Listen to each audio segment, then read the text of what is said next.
Hi hello welcome back to my channel. అందరూ ఎలా ఉన్నారు? I hope every one is doing fine. So ఇక్కడ ఒక నేను చిన్న సింపుల్ రెసిపీతో మేము ముందుకు వచ్చాను.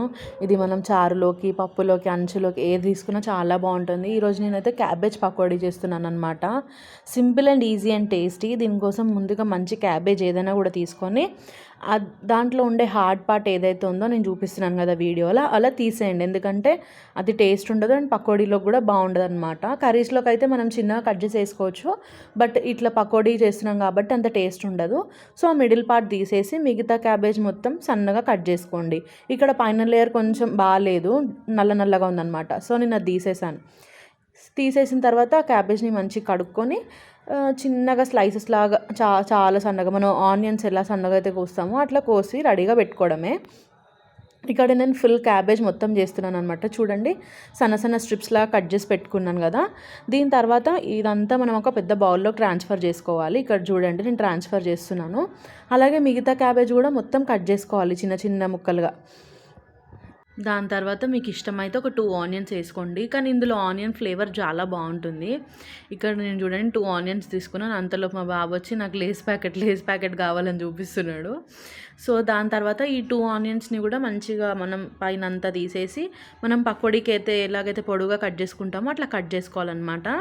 ఇది ఆప్షనల్, బట్ వేస్తే మాత్రం టేస్ట్ అనేది చాలా బాగుంటుంది. మీరు ఒకసారి అయితే ఇలా ఆనియన్ వేసి ట్రై చేయండి. ఇక్కడైతే నేను ఆనియన్స్ని చాప్ చేస్తున్నాను. మీ ఇష్టం, ఆనియన్స్ క్వాంటిటీ కొంచెం మీకు ఆనియన్ ఫ్లేవర్ ఇష్టమైతే ఒక 3-4 ఆనియన్స్ వరకు వేసుకోవచ్చు. కాకపోతే నాకు ఆ క్యాబేజ్ ఫ్లేవర్ ఎక్కువ తెలవాలని నేను ఓన్లీ 2 ఆనియన్స్ మాత్రమే ఇక్కడ వేస్తున్నాను. ఈ ఆనియన్స్ కూడా మంచిగా చాప్ చేసుకున్న తర్వాత ఇంతకుముందు మనం ఏదైతే క్యాబేజ్ రెడీగా పెట్టుకున్నామో ఆ క్యాబేజ్లో ఇక్కడ ఆనియన్స్ వేసి కలిపేసుకోవాలన్నమాట. ఇక్కడ మీరు చూడండి, నేను ఆనియన్స్ ఇలా హ్యాండ్స్తో స్క్వీజ్ చేసేస్తున్నాను. సో దట్ అందులో వాటర్ ఏమైనా ఉంటే కూడా మనకి బాగా వచ్చేస్తుంది అనమాట పకోడీ కలుపుకోవడానికి. ఆనియన్స్ అన్నీ వేసిన తర్వాత మన చేతులతో ఆనియన్స్ని ఇంకా క్యాబేజ్ని బాగా కలపాలన్నమాట. అలా కలిపినప్పుడు ఏమవుతుందంటే వాటర్ అనేవి బాగా రిలీజ్ అవుతాయి. ఇక్కడ చూడండి, నేను దాంతోపాటు కొంచెం పసుపు వేస్తున్నాను. దీని తర్వాత మీకు ఇష్టమైతే గరం మసాలా అలా కూడా వేసుకోవచ్చు, బట్ నేను అంత ఏం వేయలేదన్నమాట. నార్మల్ ప్లెయిన్గా అయితేనే బాగుంటుంది. సో ఇందులో కొంచెం టేస్ట్కి సరిపడా సాల్ట్ వేసుకోండి. ఎప్పుడైనా డీప్ ఫ్రై ఐటమ్స్లో కొంచెం సాల్ట్ అనేది తక్కువనే పడుతుంది, ఎందుకంటే మనకి సాల్ట్ ఎక్కువ అయితే డీప్ ఫ్రై చేస్తాం కాబట్టి థర్స్టీ ఫీలింగ్ అట్లా వస్తుంది, దాహం వేస్తుంటుంది చాలా. సో కొంచెం సాల్ట్ తక్కువ వేసుకోండి. ఇంకా మీ స్పైస్ లెవెల్కి సరిపడా కారం కూడా వేసుకోండి. ఇక్కడ మీరు కావాలంటే ధనియాల పొడి, జీలకర్ర పొడి కూడా వేసుకోవచ్చు. నేను సింపుల్గా చేస్తున్నాను కాబట్టి ఏం వేయలేదు. ఇంకా ఇందులో కరివేపాకు, మీకు కరివేపాకు ఫ్లేవర్ ఎక్కువ ఇష్టం అనుకోండి, కొంచెం ఎక్కువ వేసుకోండి.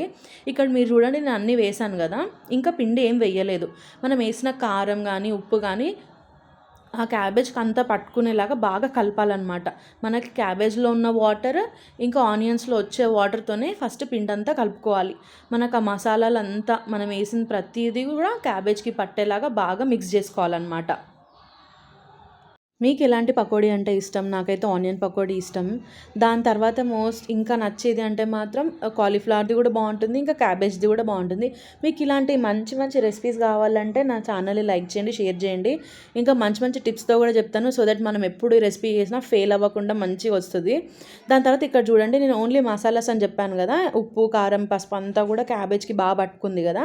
ఇప్పుడు మనం ఏం చేయాలంటే ఒక బౌల్లో శనగపిండి ఇంకా ఒక గ్లాస్లో కొన్ని వాటర్ తీసుకొని మనం రెడీగా పెట్టుకోవాలన్నమాట. ఆల్మోస్ట్ మన క్యాబేజ్ అండ్ ఆనియన్స్లోంచి వాటర్ వచ్చేసి ఉంటాయి. సో ఫస్ట్ కొంచెం పిండి వేసుకొని దాంట్లో వచ్చే వాటర్తోనే మనం గట్టిగా పిసుకుతూ కలపాలన్నమాట.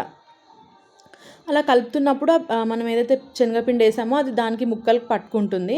ఒకవేళ ఇంకా పట్టుకోవట్లేదు అన్నప్పుడు కొద్దిగా వాటర్ మనం చేతిలో జీలకరించుకుంటూ వేసుకుంటే సరిపోతుంది. ఇక్కడ కొంచెం మీరు ఉంటే కార్న్ఫ్లోర్ కూడా వేసుకోండి, క్రిస్పీగా వస్తాయి అన్నమాట. ఇక్కడ మీరు చూడండి, వాటర్ ఒకటేసారి వేయట్లేదు నేను, కొద్దిగా వాటర్ చల్లుకుంటూ మనం కలిపినప్పుడు పిండి అనేది లూజ్ అవ్వకుండా ఉంటుందన్నమాట. మనం ఎప్పుడైనా వాటర్ ఒకటేసారి వేయకూడదు, కొద్దిగా మనం చేతిలో తీసుకుంటూ చిలకరించుకుంటూ బాగా కలుపుకోవాలి. ఇక్కడ కలిపే దగ్గరే మన మెయిన్ టెక్నిక్ ఉంటుంది. ఒకవేళ వాటర్ ఎక్కువ అయితే పిండి మొత్తం లూజ్ అయిపోయి పకోడీ క్రిస్పీగా రాదు, మెత్తగా వస్తుంది. అందుకోసం వాటర్ కొంచెం చేతిలో తీసుకుంటూ జీలకరించుకుంటూ కలుపుకోండి, ఎందుకంటే క్యాబేజ్ కూడా వాటర్ వెజిటేబుల్ ఉంటుంది, ఆనియన్లో కూడా చాలా వాటర్ ఉంటుంది కాబట్టి మీరు చూసుకుంటూ కలుపుకోండి. పిండి మరీ ఎక్కువ వేయకూడదు, ఎందుకంటే పిండి ఎక్కువ వేస్తే అది బజ్జీల్లాగా వచ్చేస్తాయి అన్నమాట. అందుకోసం మనం పిండి చాలా లైట్గా వేసుకోవాలి, ఎక్కువ అస్సలు వేసుకోవద్దు. మన క్యాబేజ్ అనేది ఇలా చేతులకు తగులుతుండాలి, పిండి పిండి అస్సలు తగలకూడదు. అప్పుడు మనకి పిండి అనేది రెడీ అయిపోతుంది అనమాట. మనం దీంతో డైరెక్ట్గా పకోడీ వేసుకోవచ్చు, దీన్ని నానబెట్టడం కానీ అలా ఏం అవసరం లేదు. కాకపోతే కొంచెం కార్న్‌ఫ్లోర్ వేసుకోండి, అప్పుడు మనకి పకోడీ అనేది క్రిస్పీగా వస్తుందనమాట. ఇక్కడ ఆయిల్ నేను ఆల్రెడీ పెట్టేసాను వేడవ్వడానికి. ఆయిల్ వేడైన తర్వాత పకోడీ వేసేసుకోవచ్చు. ఈ పకోడీ ముద్దలాగా కాకుండా పొడి పొడిగా వేసుకుంటే మనకు క్రిస్పీగా చాలా వస్తుందనమాట. ఒకవేళ మనం కొంచెం ముద్దలాగా వేసుకున్నామంటే మనకి వేగడానికి టైం పడుతుంది, ఇంకా కొంచెం క్రిస్పీగా కూడా ఉండదు. కాబట్టి మనం చూస్తూ కొంచెం విడివిడిగా వేసుకోవడం బెటర్.